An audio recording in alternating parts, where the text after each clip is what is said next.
true crime. What do those two words mean to you? Horror? Trauma? Even fun? A guilty pleasure, perhaps? For me, they mean all of the above. In fact, I have been absolutely neck deep in true crime content for almost a decade now. And as any real true crime fan knows, over that much time, I have come across countless disturbing cases. From crimes involving children, to parricide, to cases even featuring necrophilia. I had seen it all. Nothing could shock me anymore. Or so I thought. Enter Alison Botha. This single case made me rethink everything that I thought I knew about true crime. This was easily one of the most disturbing cases I had ever come across, and yet, at least by true crime standards, it had a relatively happy ending. And so, we're left with two different choices on how to deal with this case. On one hand, we can focus on the extremely disturbing details, on the horrific nature of the violence that befell this completely innocent woman. Or, on the other hand, we can choose to focus instead upon the great strength and resiliency displayed by the victim of this case. Not only did she survive her horrific ordeal, but afterwards she did not allow it to define her. But of course, in order for us to get to that happy ending, we have to start at the beginning. So, this is the horrifying case of Alison Botha. Now, just a few quick notes before we begin. For the visuals of this video, I'm going to be utilizing missing persons flyers. These will never have anything to do with the case I'm currently discussing. However, I feel that the more eyeballs I can help get on these cases, the better. So, if at all possible, try and pay attention to the details of the flyers. And who knows, maybe together we can help bring someone home one day. And lastly, everything you're about to hear is 100% true. Fair warning, the details of this case are extremely disturbing, so viewer discretion is advised. But now that that's out of the way, let us dive into today's case. 3, 2, 1! Alison Botha was born on September 22nd of the year 1967 in Port Elizabeth, South Africa. Her parents separated when she was still very young, and she spent most of her youth living with her mother. During her formative years, Alison led a fairly normal life. She excelled at her education, serving as head girl at the Collegiate High School for Girls in Port Elizabeth. After finishing her education, Botha spent the next few years traveling the world. Following her return home, Alison landed a job as an insurance broker, which, by all accounts, she was said to enjoy. Somehow. She was living a good but completely ordinary life, and at first, the night of her attack appeared to be just that, another ordinary night. But little did Alison know that this was the night her life would change forever.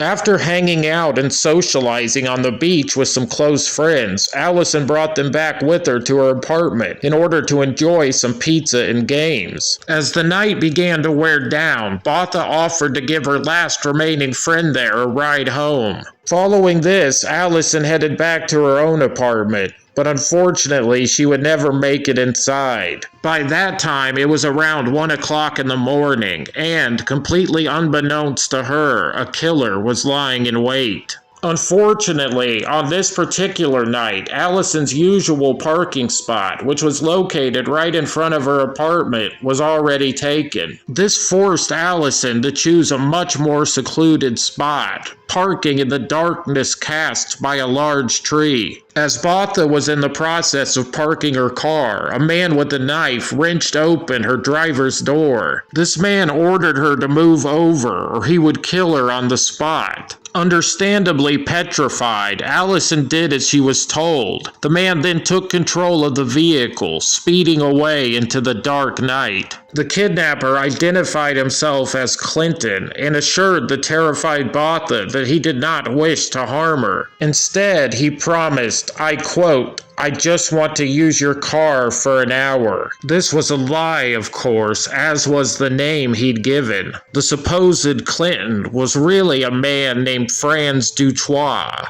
He then drove Allison's car to a darker, seedier area of the city in order to pick up his friend, Thunes Kruger. I know I probably just butchered those two names, but I don't really care. After all, it's not like this pair deserves any respect. And despite all their assurances to the contrary, for Allison, these two men held nothing but evil intentions. They then drove Allison to a secluded area just outside of the city limits. Allison could only watch out of the window helplessly as the lights and potential safety of the city faded away, leaving them all shrouded in darkness. Indeed, this would go on to become undoubtedly the darkest night of young Allison's life. Later, Allison would state that at several points during this fateful journey, she contemplated leaping from the moving vehicle and banging on the nearest door for help. But unfortunately, she just couldn't bring herself to do it.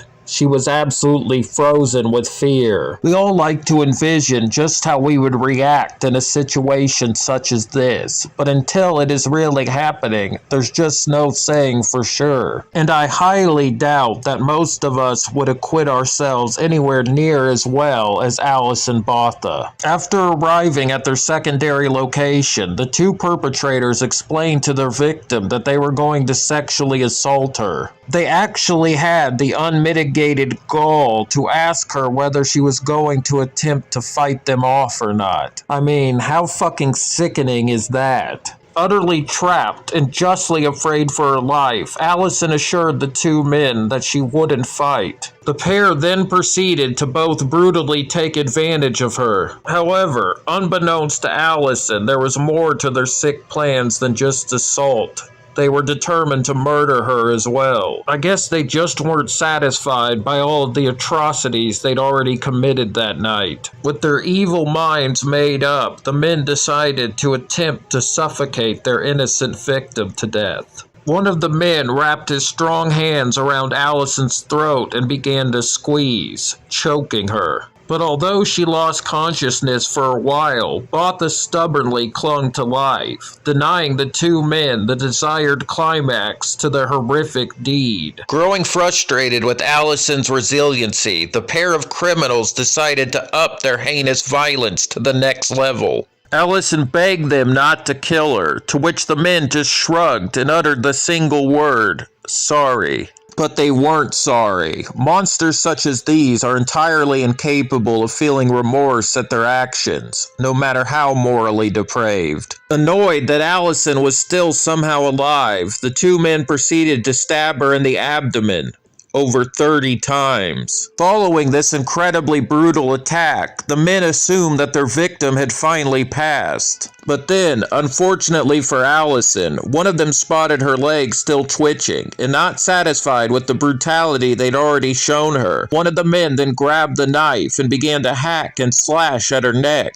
Approximately 17 times they stabbed her in the throat until her head was nearly detached from her body. So this time the pair were certain that Allison was dead. I mean, who could survive that ordeal? And yet, amazingly, incredibly, Allison still clung tenaciously to life. Covertly, she watched as the men threw her clothes on the ground and sped off into the dark night in her own car. Allison was left for dead, lying grievously wounded upon the hard earth. Miraculously, summoning up unbelievable strength, Allison began to crawl towards the road that was nearby. However, as she began to move forward, she felt something warm and wet press against her legs. Horrifically, what Allison was feeling was her very own intestines. The organs of her stomach were now on the outside of her body.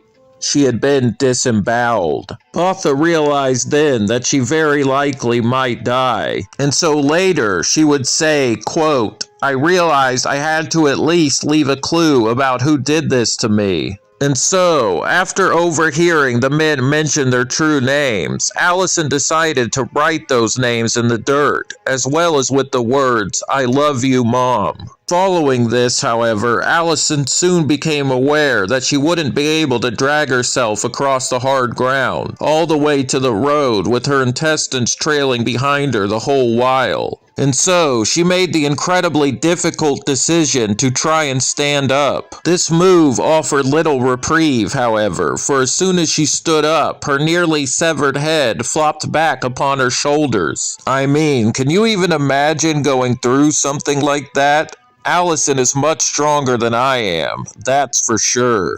And so, with one hand holding up her head and the other holding in her bulging entrails, Allison began to stumble towards the roadway. Luckily for Allison, however, despite the severity of the violence leveled against her, the attacker's sharp blades had somehow missed any vital organs or arteries. She was still losing a ton of blood by the second, though, and so getting to safety quickly was of the utmost importance. Botha later recalled, quote, "As I struggled forward, my sight faded in and out, and I fell many times, but managed to get up again until I finally reached the road." Finally, having reached her destination at long last, Allison collapsed along the white lines. Shockingly, though, the first driver to come upon the grievously wounded woman didn't even bother to stop, but instead accelerated and sped right past. Perhaps her terrifying wounds scared the driver off, but alas, we'll probably never know for sure. But it was at this exact moment that Allison felt the most despair. She was certain now that her last chance of survival just drove off into the night. However, mercifully, not much longer after the first, another car appeared, and this one actually stopped. So finally, at long last, Allison's horrific ordeal was drawing to a close. However, for some inexplicable reason, the ambulance took almost an hour to arrive. Luckily, there was a hospital just 20 minutes away. Allison was rushed to the emergency room, where doctors there were shocked and horrified upon seeing the extent of her injuries. One doctor later stated that in his 16 years of practicing medicine, he had never seen wounds the likes of Allison's. Despite all of this, though, Allison miraculously pulled through, once again demonstrating her incredible inner strength and will to survive. She was even able to provide the authorities with everything that she could remember about her attackers, and this led directly to what became known as the Nordhook Ripper trials. Once again, I apologize if I just desecrated that name. Anyway, the subsequent court case captured the attention of all of South Africa. The citizens there were furious, and rightly so.